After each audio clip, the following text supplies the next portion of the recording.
estudiando la palabra de Dios y estamos estudiando lo que es el Evangelio escrito por el apóstol Juan, a manera de estar titulizando, de estar tematizando cada parte de este Evangelio para poder entender todo lo que el apóstol escribió, inspirado por el bendito Espíritu Santo, para darnos instrucción, enseñanza, esperanza, aliento de vida, conocer el propósito de la vida, conocer qué podemos hacer, qué debemos hacer, para vivir cómodos, felices, tranquilos, contentos y sobre todo tener una certidumbre de que este santo libro es la palabra de Dios y de que tenemos una esperanza y una promesa de Dios de algún día morar eternamente al lado suyo, si es que obviamente obedecemos su voluntad. Y para ello primero estamos estudiando lo que es el verbo divino. Ya vimos lo que son las cualidades acerca del verbo divino, que es eterno, que es hacedor, que es creador.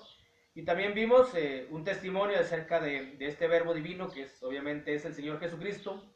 Y ese testimonio lo dio el apóstol Juan, lo dio Juan el Bautista, que todo el testimonio lo menciona ahí en el capítulo 1, versículo del 19 hasta el 28.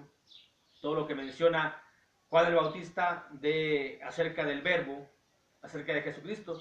El escritor del Evangelio sí es Juan el apóstol, pero el testimonio lo da, al menos aquí donde vamos, lo dio Juan el Bautista. Hoy veremos al fin este verbo divino, que es eterno, ya lo ha mencionado el apóstol Juan en este Evangelio. Hoy vemos en estos versículos siguientes la visita que él hace. Al fin el verbo divino viene en forma como ser humano, viene al mundo y nos menciona la Biblia el propósito, el por qué ha venido. Es por eso que en este punto colocamos ahí de que es una visita al mundo del verbo divino. Dice el versículo 9, y nos vino a visitar el verbo eterno, el verbo divino, para traernos vida y vida en abundancia. Dice el versículo 9, el capítulo 1, dice, aquella luz verdadera que alumbra a todo hombre venía a este mundo. Es decir, después de que el apóstol Juan en este evangelio nos ha escrito que el verbo divino ya existía, que el verbo divino era eterno, que el verbo divino era Dios, que es Dios, que estaba en el principio, que en él está la verdadera vida, la vida saludable, la vida buena, la vida abundante, en él estaba. Y hoy nos menciona de que todo esto que él es, que él era y que él sigue siendo, viene al mundo, viene a visitarnos al mundo y precisamente viene a traernos una vida y vida en abundancia, que es lo que dice el versículo 9. Aquella luz verdadera, es decir, aquella luz, aquella vida, vida eterna, vida perpetua, vida de comodidad, sí, porque la comodidad la da el tener un buen discernimiento en el sentido mental. Si tenemos nuestra mente tranquila, que está en paz nuestra mente, y eso lo da cuando tenemos la certidumbre de qué estamos haciendo en el mundo, para qué estamos aquí y hacia dónde iremos. Entonces nuestra vida es una vida cómoda, porque mientras nuestros pensamientos estén tranquilos, nuestra vida va a fluir de una manera tranquila, de una manera feliz. Estaremos felices aquí en la tierra. Y esa es la vida que Jesús vino a traer. Contrario a la propia vida que menciona o que nos da el mundo, una vida de tumultos, una vida de trajín, una vida de vas y vienes, una vida de hacer muchas cosas, una vida de fornicación, una vida de deseos mundanos, una vida de deseos carnales. Es contraria a la luz verdadera, la verdadera vida, es contraria a lo que el mundo ofrece. También vino y fue despreciado por el mundo y ha sido despreciado por el mundo, porque es contraria. La vida de Jesús es muy contraria a la vida que ofrece el mundo. Y las personas, lamentablemente, les gusta más la vida del mundo que la vida que da Jesús. No entienden que la vida que da Jesús es la verdadera vida, porque es una vida eterna y una vida tranquila y una vida feliz. Pero a las personas les gusta más la vida que ofrece el mundo, la vida de fiesta, la vida de disolución, la vida de diversión, la vida sin que haya quien les diga que esté mal o que esté bien. Todo eso les gusta a las personas, por eso han despreciado al verbo que vino a visitarnos, al verbo eterno, al verbo divino, y lo siguen despreciando. Dice el versículo 10, en el mundo estaba y el mundo por él fue hecho, pero el mundo no le conoció. Y no le conoció porque no quiso conocerle. No le conoció porque no le convenía conocerle a las personas en el mundo. Así estuvimos nosotros. Cuando estábamos en el mundo, no queríamos saber de Dios, no queríamos saber de la Biblia, no queríamos saber de los mandamientos, porque no nos convenía. Porque si conocemos lo que es de Dios, lo que es de Jesús, lo que son los mandamientos, va a haber una guerra en nuestra conciencia, en nuestra mente, de que qué es lo que vamos a hacer, de que qué es lo que queremos hacer, de que sí nos damos cuenta que estamos mal, pero a la vez nos gusta lo que estamos haciendo.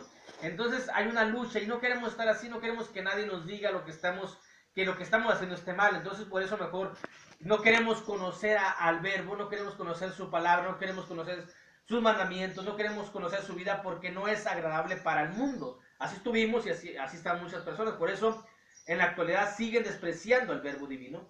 Vino y lo despreciaron y lo siguen despreciando.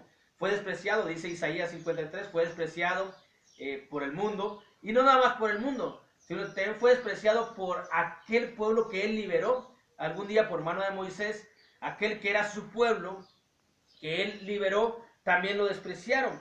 Dice el versículo 11, a lo suyo vino y los suyos no le recibieron.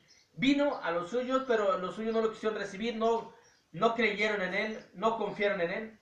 Y eso sigue pasando. El pueblo que liberó, el pueblo racial de Dios, sigue despreciando al Verbo divino, no lo consideran como el Mesías, como el ungido. Y aún el propio pueblo espiritual que él ha liberado, el pueblo espiritual que él ha liberado es cuando se ha bautizado la persona y se es parte de la iglesia de Cristo y se es miembro del pueblo de Dios. Aún él viene en su palabra, porque aquí encontramos su palabra. Él viene en los mensajes, él viene en la predicación, él viene en el estudio y aún no lo siguen recibiendo los propios miembros, es decir, su propio pueblo no lo recibe. Y ese pueblo que no lo recibe no puede considerarse, no puede tener la certidumbre de tener la vida eterna asegurada. Porque Jesús viene a nosotros en un sentido espiritual, mezclando un poquito lo espiritual con lo literal que menciona la Biblia, o lo superficial que nos menciona la Biblia, mezclando un poquito. Cuando uno va al estudio, cuando uno va a la predicación, ahí viene Jesús, viene la palabra, pero muchos no lo quieren recibir. Pero lo que va a pasar es de que no son hijos de Dios, porque solamente a los que lo recibieron y a los que creen en Él, entonces les da potestad de ser hechos hijos de Dios. Por eso Jesús vino y ha sido despreciado por su propio pueblo. Jesús vino para ser hijos de Dios, y son hijos de Dios aquellos los que creen en Él. Sí es un requisito bíblico el bautizarse, sí, pero no basta con haberse bautizado nada más. Se tiene que creer y se tiene que recibir las enseñanzas, la doctrina de Jesús y ponerla por obra, hacerla, vivirla. Si no, no podemos considerarnos hijos de Dios. Primero, el primer paso para ser hijo de Dios es creer en Jesús, recibir a Jesús. Por eso dice la Biblia ahí, más a todos los que le recibieron, versículo 12, mas a todos los que le recibieron y a los que creen en su nombre les dio potestad de ser hechos hijos de Dios. Es decir, les dio autoridad de ser hijos de Dios. Ya vivíamos como carne, ya vivíamos como seres humanos, pero no vivíamos como hijos de Dios. Solamente a todos los que le reciben, a todos los que reciben a Jesús y a todos los que creen en su nombre. ¿Cuándo es cuando creen en su nombre? Cuando obedecen a Jesús, cuando confiesan a Jesús, cuando se bautizan en nombre de Jesús. Es cuando creemos en su nombre. Pero también es cuando lo recibimos, es cuando escuchamos mensaje, es cuando escuchamos estudio, es cuando escuchamos predicación y lo ponemos en acción. Si escuchamos mensaje, predicación y estudio y no lo ponemos en acción, no lo estamos recibiendo. Es decir, vino a nosotros y no lo estamos recibiendo. Pero Jesús nos visitó al mundo para traernos y para ser hijos de Dios a todos los que creen en Él. Vino a ser una nueva creación. Vemos el versículo 1 cuando dice: en el principio era el verbo y el verbo era Dios y el verbo era con Dios. Y luego dice el versículo 3, y todas las cosas por Él fueron hechas, es decir, toda la creación, los seres humanos fueron hechos por Él. Pero luego vino, aquí estamos hablando de un tiempo eterno, pero cuando vino al mundo, cuando visitó al mundo, vino a hacer una nueva creación para Dios. Y esta nueva creación no es de acuerdo a la carne, ni voluntad de carne, ni de humana, ni de sangre, sino voluntad de varón, ni de voluntad de varón, sino de Dios. Dice el versículo 13, los cuales no son engendrados, y los hijos de Dios no son engendrados de sangre, ni de voluntad de carne, ni de voluntad de varón, sino de Dios. Y esto lo vino a hacer Jesucristo. Para eso vino a visitarnos, el Verbo divino. El Verbo divino, que es Jesús, vino a visitarnos para hacer una nueva creación, lo cual Él vino a ser el primero de esa nueva creación. que lo dice Colosenses, Él es el primogénito de la creación de Dios, es decir, de la nueva creación. Él es el primero y nos dio ejemplo de cómo ser parte de esa nueva creación. Quien está en Cristo, nueva criatura es. Es decir, hay una nueva creación y somos nueva criatura. A eso nos visitó Jesús y a eso vino, para hacer una nueva creación de hombres y una nueva creación en la cual la nueva creación podemos ser o somos llamados y exigimos ser llamados hijos de Dios, y no nomás por la gente, sino por Dios mismo, porque nos dio autoridad. Vino y se hizo carne, ya existía, pero vino y se hizo carne, habitó entre nosotros para poder cumplir con el sacrificio que exigía Dios, para poder que pudiese haber perdón de pecados. Solamente de esa manera se podía ejecutar. Es decir, Jesús vino como medio para darnos el acceso a la vida verdadera. Jesús vino como medio para hacernos hijos de Dios y nos dio ejemplo. El mundo no lo ha recibido, su propio pueblo no lo recibió, pero todos los que lo reciban, siendo de cualquier parte del mundo, y que crean en su nombre, y que escuchen su palabra, que vivan en su palabra, entonces a ellos, a nosotros nos ha dado autoridad, nos ha dado potestad de ser llamados hijos de Dios, y no por voluntad de varón, sino por voluntad de Dios. Y para ellos se hizo carne. Ya existía este verbo divino, ya existía porque es eterno, pero vino y se hizo carne, dice el versículo 14. Aquel verbo fue hecho carne y habitó entre nosotros. Y vimos su gloria, gloria como el unigénito del Padre, lleno de gracia y de verdad. Y lo que reflejó Jesús, cuando dice vimos su gloria, gloria como del unigénito del Padre, lo que Jesús vino y reflejó fue al Padre. El parecido que tiene Jesús es con el Padre.